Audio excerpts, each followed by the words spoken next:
Just had my first trip to Carowinds, and the trip video that can be found in the description below, where I go through my first reactions, what I got from the park, the experience as a whole. But let's take a look at the top rides at Carowinds. Let's start with the marquee attraction at Carowinds, Fury 325. I got 4 rides on this, 1 in the front, 3 in the back row. This coaster stands at 325 feet tall and gets up to 95 miles an hour. And its placement is perfect. At over 6,600 feet worth of track, it sprawls all throughout the front of the park and the parking lot. Plus, as you walk into the park, it shoots over you and under you. Also, in my opinion, the best part of the ride, and it just creates so much excitement as you're walking in. And this ride with the color scheme is beautiful. It just makes everyone, even me, want to run right there and ignore the strategy of going to the back of the park to do that first so there's less waits. You just want to get right to Fury. Once you get on the ride going up the hill, which is surprisingly a chain lift, you can look to the left and get a great view of downtown Charlotte. On the drop, you get popped out of your seat. Best seat for the drop is the front row because it feels like you're just going to fall forever and fall out of your seat. The smooth ride navigates through the transitions, and then if you're riding in the back row, you get a few airtime pop moments coming out of the turns. After you pass over the bridge, you get into a crazy turnaround, nicknamed by many the treble clef, because from certain angles, that's what it looks like. And you stall out sideways and then drop into an intense airtime hill under the bridge. That's my favorite part of the ride. It doesn't feel like a B&M Giga. I know this isn't groundbreaking news, but it is intense for a B&M Giga or Hyper ride. After a trimmed airtime, there is a turn that has a support that when you go under, and each time I thought I was getting way too close to it to touch it. I know you can't, but it was just one of those things that like gets your mind thinking, holy crap, this support is really close, and it's not what you expect from a ride like this. A few more small airtime hills and then a long brake run. It's the best ride in the park and one of the best rides in the world. Ride this as soon as possible. It's a complete package ride, and I say apart from the first hill, it's the best ride experience you can get is in the back row.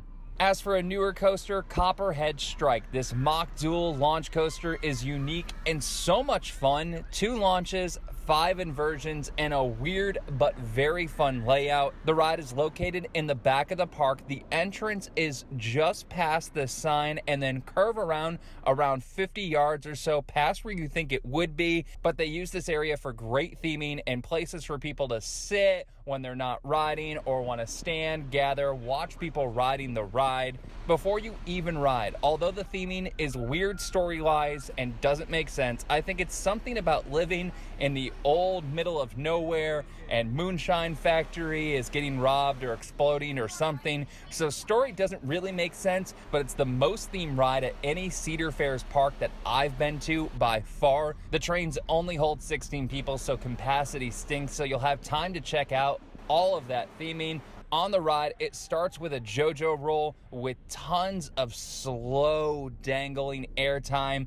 I was expecting it to be like Hydra at Dorney Park, and it's so much better because of the no over-the-shoulder restraints, and you're just hanging out, feeling like you're gonna fall out of your seat. When you get to the barn, you have more of that weird storyline we were talking about. It's great theming, but on 5 rides on it, I got something about moonshine, maybe explosions. I think it's great decoration, it's great theming. I'm just not completely sure what it all means. You launch out of the barn gradually into the loop. You slowly go through it for hang time. That's great. And the track going through the loop just feels like you can go out and grab it. Then ejector airtime moment. Fantastic airtime. A corkscrew before another launch that you get a little pop there. There's no force, but some floater airtime. And then 2 more inversions, one of which gives you great hang time air. Not as good as the first time, but still very good. The final bit includes low to the ground twisting track This ride is very fun, not as great as Fury or dual launch ride Maverick at Cedar Point, but it's part of the top 3 rides at Carowinds. I prefer the front side on this ride because there's a little rattle in the back, not bad, but a little.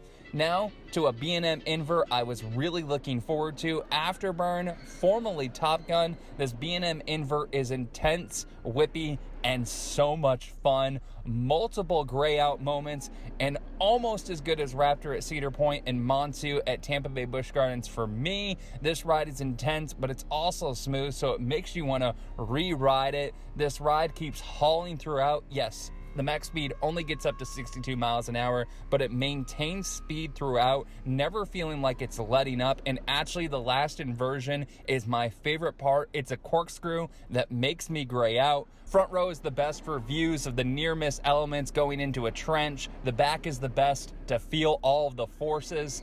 Now let's go over to Intimidator. This B&M Hyper it's fine. It's a smooth, fun, simple ride.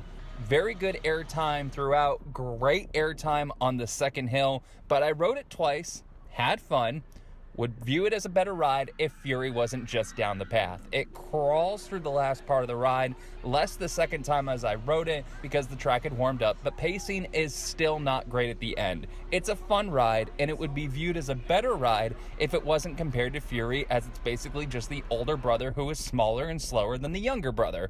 I rode once in the back row, once in the front. Difference wasn't very much. A little bit more airtime in the back row. On the second hill, there's a great airtime pop, which is the best part of this ride. Nighthawk was closed when I was there and won't be opened until late spring, but I've done similar rides. I expect it to be a little rough flying coaster, but a fun, laughable ride with slow operations. As for Vortex and Hurler, both need to be converted. I rode them several hours apart and had the same reaction both times. Please convert it. Convert it now. RMC it. RMC it now. Vortex needs to be turned into a floorless, and Hurler needs to be RMC'd. Ride once for the credit if that's what you want and accept some pain, or be smart and just pass over them.